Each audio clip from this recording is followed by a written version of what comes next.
Hello दोस्तों, राधे राधे, श्री शिवाय नमस्तुभ्यम।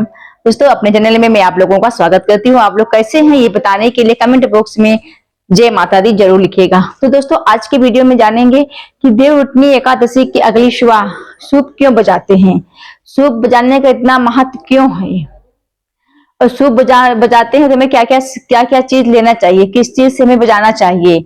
ऐसी बहुत सी महत्वपूर्ण बातें आपको इसी वीडियो में मिलेगी। आप लोग वीडियो को पूरा देखिएगा।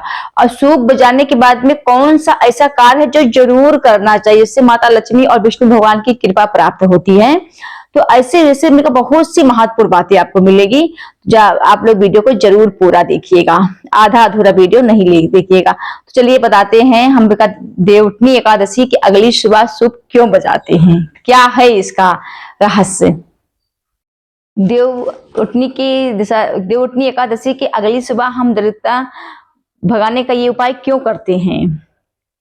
और जैसे कि ये परंपरा बहुत पुरानी परंपरा है, जैसे दादी नानी अपने घर में आप सभी लोग देखे होंगे। पौराणिक मान्यता है कि कुछ लोग दीपावली के बाद जो सुबह होती है उसमें सूप बजाते हैं, और कुछ लोग बजाते हैं देवउठनी एकादशी के अगली सुबह। तो ये दोनों अपने घर का आप लोग देख लीजिएगा। हम लोगों के यहाँ देवउठनी एकादशी की अगली सुबह दरिद्रता को भगाया जाता है।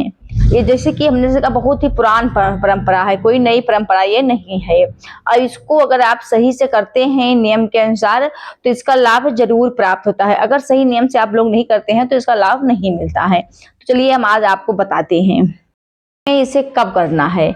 तो हम देवउठनी एकादशी का व्रत करते हैं, रात में तो जागरण करना चाहिए, लेकिन रात में जागरण नहीं हो पाता है तो जब आप सो जाते हैं फिर सुबह उठते हैं देवउठनी एकादशी की अगली सुबह जब आप उठते हैं तो भोर में ही ब्रह्म मुहूर्त में ही ये दरिद्रता को भगाया जाता है। तो भगाने के लिए आपको रात से ही तैयारी कर लेनी चाहिए। रात में आपको क्या करना है, आपको सूप लेना है।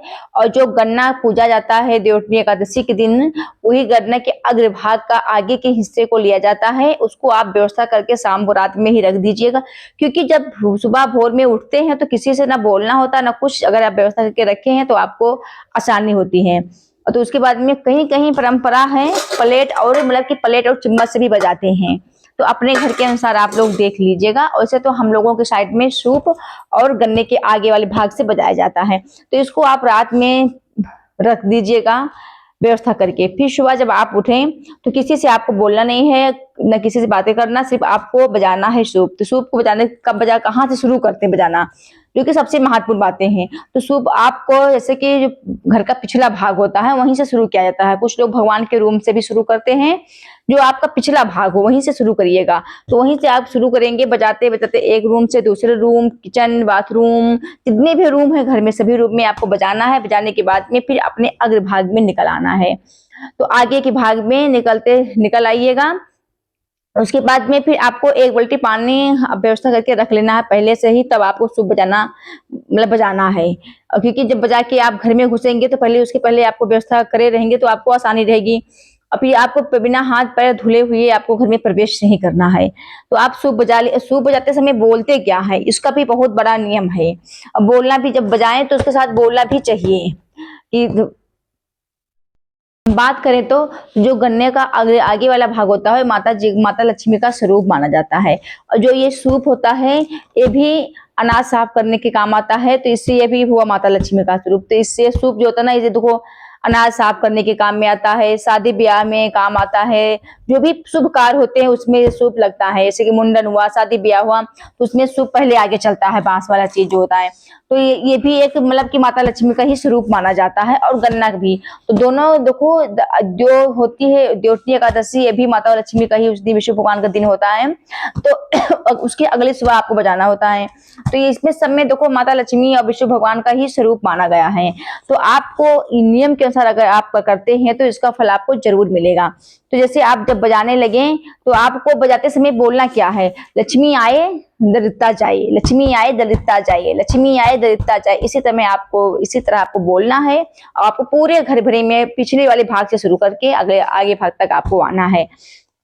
और कुछ लोग क्या ऐसा बोला जाता है, ईश्वर आए दरिद्र जाए, ईश्वर आए दरिद्र जाए। तो कुछ लोग क्या ये भी कहा जाता है।